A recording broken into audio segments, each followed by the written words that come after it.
Have you ever woken up feeling that your pet was trying to tell you something in a dream? What if your dreams about your pet are a sign of a psychic bond?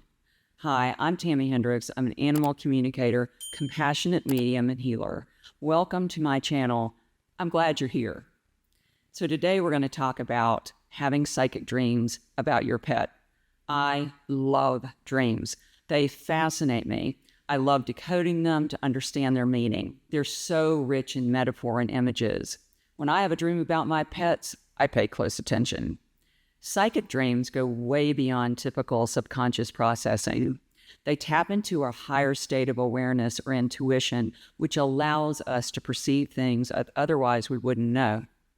They feel more intense or real than normal dreams. The emotional connection in the dream is often very powerful, and the details can linger long after waking. I know I've had these. Psychic dreams can include information about the future, messages from loved ones, here or in spirit, or spiritual guidance. Psychic dreams with pets can happen for a variety of reasons.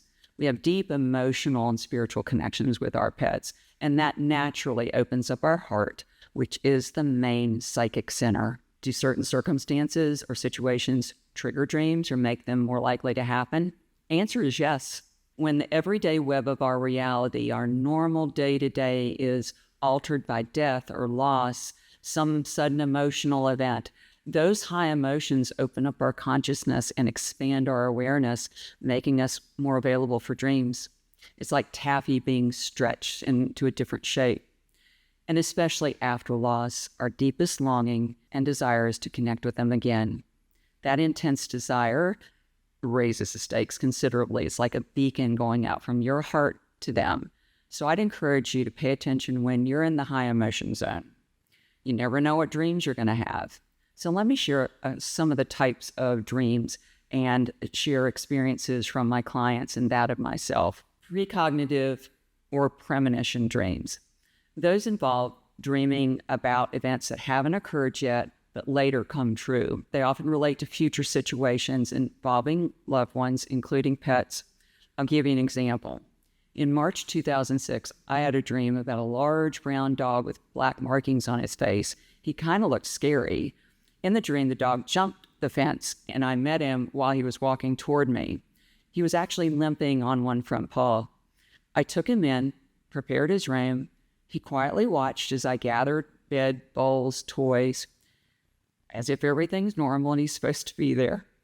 When I finished, I approached him to examine his paw. He extended one paw as if in a greeting, a paw shake. He seemed so completely at ease, and oddly, so was I. Then I woke up, wrote the dream down, forgot about it. 3 months later, the brown dog from my dream did show up, looking exactly like I had dreamed. Though he didn't actually jump the fence, he chewed his way through like hooch, which I didn't appreciate. He did have an injured paw in addition to being very, very sick with heartworms. Butch, he kind of looked like a Butch to me, turned out to be the dog with the golden heart. He was so very kind despite that rough exterior. So next is a clairvoyant or telepathic dream. These are dreams you gain knowledge or insight into current events that you would have no logical way of knowing. For example, you might dream that your pet is in distress or ill and then later find out it's true.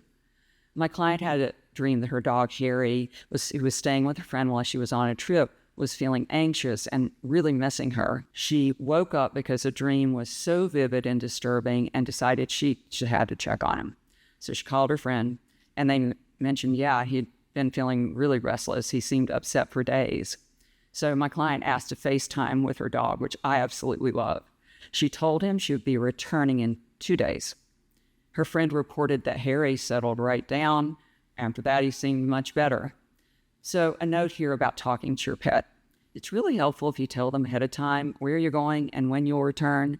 Describe or show it in a photo. I know that sounds crazy, but our pets like to be in the know. They like to get the details, just like children. If you up and leave, you're leaving them in the dark. So visitation dreams. And these are dreams where deceased pets appear, often with a great sense of vividness and clarity. They offer comfort, guidance, reassurance, and sometimes messages. When these dreams happen, it stays with you for a long time. Lisa, my client, shared an amazing dream she had about her dog Baxter, who had passed several weeks before. In the dream, she was looking out a dining room window. All of a sudden, a bird with a white belly was hovering outside the window, almost in an angelic pose with the wings wide open. The bird was flapping its wings and looking right at her. She put her hand up to the window to touch, and all of a sudden, the bird was inside and transformed into Baxter. She was delighted, of course, picked him up, hugging, kissing him, crying too. She said she woke up crying with tears of joy. She told me she was just amazed that our animals can communicate with us, even in spirit form.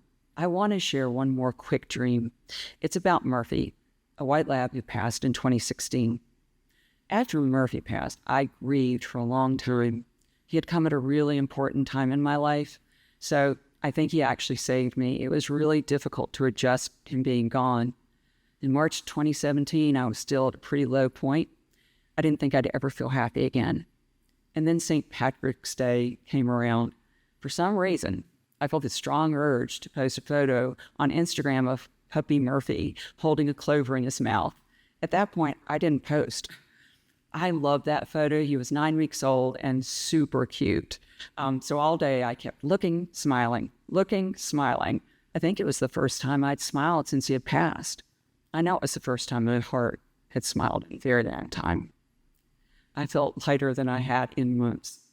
So that night, well, it was really early morning, I had a dream, a very vivid one. In the dream, I was led by a guide to a room. When the door opened, there was Murphy, waiting. He was an adult, happy, healthy, and he jumped up and down just like he used to when I came home from a trip. I was absolutely overjoyed, and we both jumped up and down. I hugged his neck and felt his soft fur against my face. I stayed with him a long time, just holding his neck and rocking back and forth. It felt so good to be with him again. Then I woke up. It was early morning. No one else in my house was awake, not even the animals who were piled up on the bed. I knew I had been with him. There was no doubt in my mind. It was as real as if he had been right in front of me here. I saw him. I touched him. That dream visitation, the feeling, stayed with me all day and for several weeks after. But I was puzzled. Why, after so many months, did he visit? So I asked him, using my heart as the conduit to spirit. It's a communication technique that the animals taught me, heart telepathy. He told me that for one day, I forgot I was grieving. He knew he's right. Every day since he had passed, I grieved his loss and absence in my life every day. It was like I was walking through mud every day of my life since he left. And I would relive missing him over and over, replaying everything. That actually, looking back, took a lot of work to constantly remind myself. In a weird way, it felt like if I didn't do that, I'd lose him forever. Have any of you ever felt that way, that if you feel any type of joy again, you'll somehow lose them for good? I think grief is only link we think we have that we're left with connecting us to them. What I learned is it's not true. Murphy told me that spirit lives at a very high vibration and frequency. Laughter and joy connects us to that frequency. When we're grieving, which is a very heavy, weighty cluster of emotions, our vibration lowers and slows and our life frequency dims. Laughter and joy are the last thing we feel at that time. So don't get me wrong. Our grief is a very important journey that we need to honor always. It reflects our deep love for them. Murphy taught me a huge lesson that day. From that point forward, I started to heal, knowing Murphy was right by my side. I hadn't lost him after all.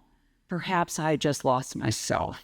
I wanted to share this personal dream with you, especially if you're currently grieving and want to connect again with your deceased pet, especially if you think you won't ever see them again. I'm here to tell you, psychic dreams and visitations with our pets magically connect us to the realm of spirit.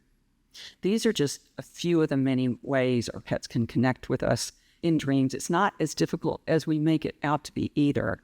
So I want to share 6 tips to increase the chances of your having a psychic dream with your pet. You ready? Go grab a pen and notebook. You're going to need it. Number 1, be open. Let the possibility of having a dream always be there. You never know, even if you haven't experienced it. Lose the doubt. If you don't believe psychic dreams happen, you block the channel. Stop that.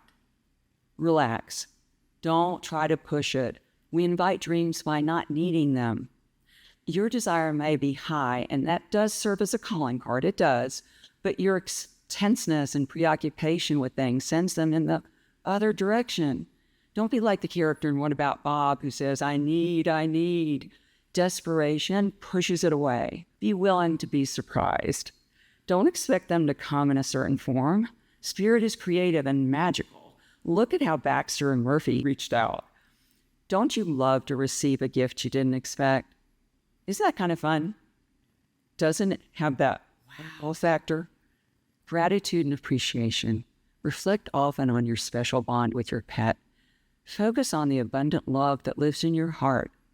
Make it a point to visit your heart often and flood it with gratitude and love like I did on St. Patrick's Day with Murphy's photo. I didn't do it intentionally, but it sure amplified the likelihood of a dream visit from him.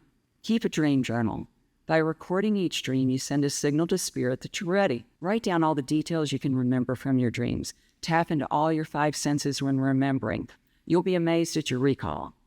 I promise you this works. I've kept a dream journal for years. The more diligent I am by recording them no matter what, the more they come. Best time is right as you wake up. That's when you're clearest. You have the best recall, just like I did with my dream about Butch. If you've had any dreams about your pets, please post them in the comments. I would love to hear them. I hope you've gotten something out of this today. I know I've enjoyed sharing with you. If so, please like this video. And if you've really gotten something out of it that helps you with your own pets in your life, subscribe to my channel. Next week, I'll be back to share more messages from the animals. You won't want to miss it. See you then.